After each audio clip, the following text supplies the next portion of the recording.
And I'll tell you one quick instance about this call.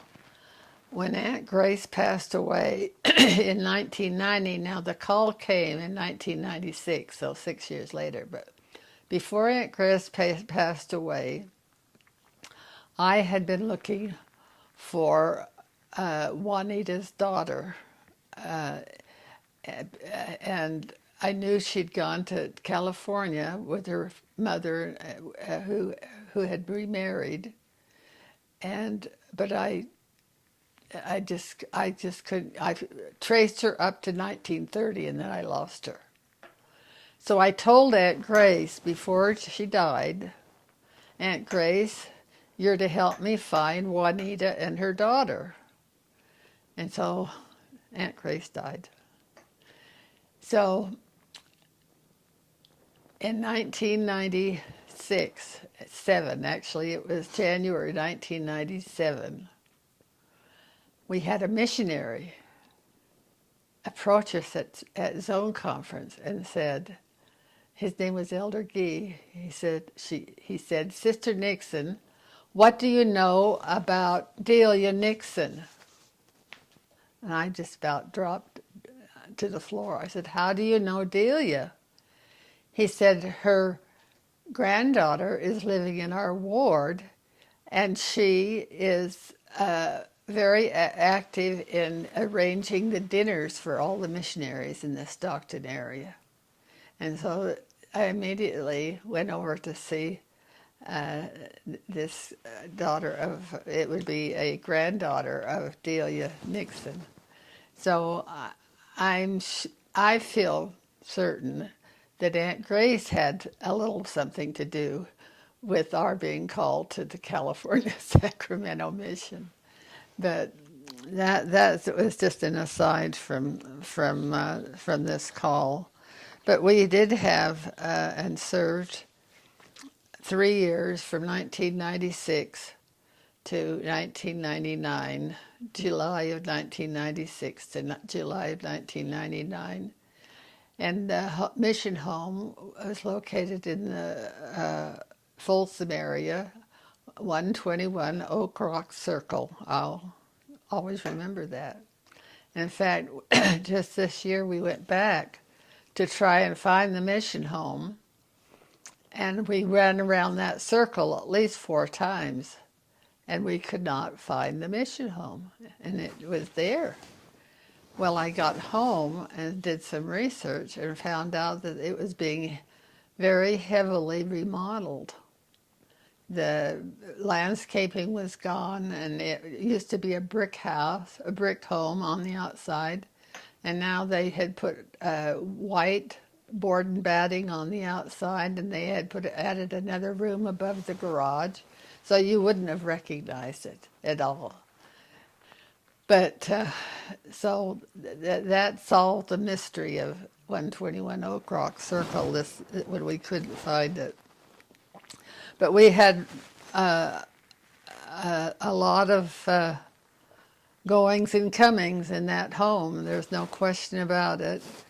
The 3 years that Richard and I served there, we had 999 missionaries go through that mission. And the reason that there were so many is that Richard really enjoyed having visa waiters come into the mission. And the visa waiters were missionaries that were waiting for their visas to go to Brazil or Portugal or Spain or wherever. And he felt that these missionaries gave an added oomph, I guess, energy to the mission, and he requested him on a regular basis. So this kept me very busy making dinners and lunches for these new missionaries as they came in and as they went out. But I enjoyed cooking, and so I didn't mind at all. It was something that came easy to me, and I fed them a lot of Spanish rice and Spanish tortillas, but they loved it. And I would go out into the into the markets. In Sacramento at that time, they had vast areas of strawberry fields, and you would buy these strawberries just as they're taken, picked that morning in crates. Uh, and I would buy a crate of strawberries for $12. And there would be 12 baskets, so there would be $1 a basket. Fresh, wonderful strawberries. So the missionaries had a plentiful amount of strawberries when they came and went out of the mission. We had a lot of good help. Uh, Richard encouraged missionary couples to come. And one thing that he instigated, that his brother had instigated in his mission in Wisconsin, was the family history. And he was able to increase the retention rate of the mission by from about maybe 40% to 87, 80, 90% retention rate. And it was all attributed to using family history in doing missionary work. Reed, his brother, had begun this and felt that it was important to get the converts to the temple very soon after they were baptized to do baptisms. There was no reason why they couldn't go to the temple, and it was a special recommend to do baptisms for their deceased family. And by doing so, why this retention rate was increased notably. Do you know what the statistics are on that? Do you know what the statistics are on that? Well, I just said that it went, and it's in Salt Lake.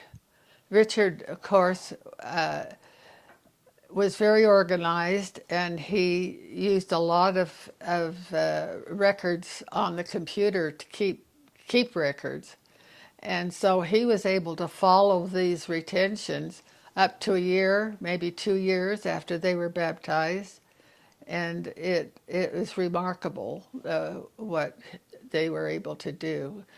Then the next mission president didn't use family history quite as much, but then the following mission president was President Hansen, and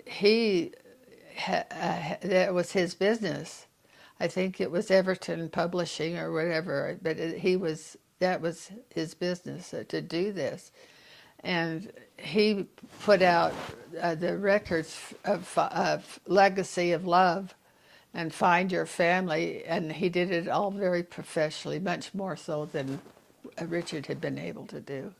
So that was very encouraging to us also. But we had many interesting experiences in the mission.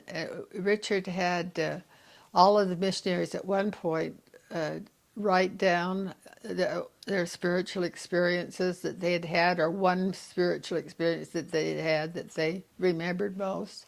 And then he had that put together in a book, a bound book. And the church library now has that book, and they're to return it, but they're going to copy it so that future missionaries will have that record to refer to.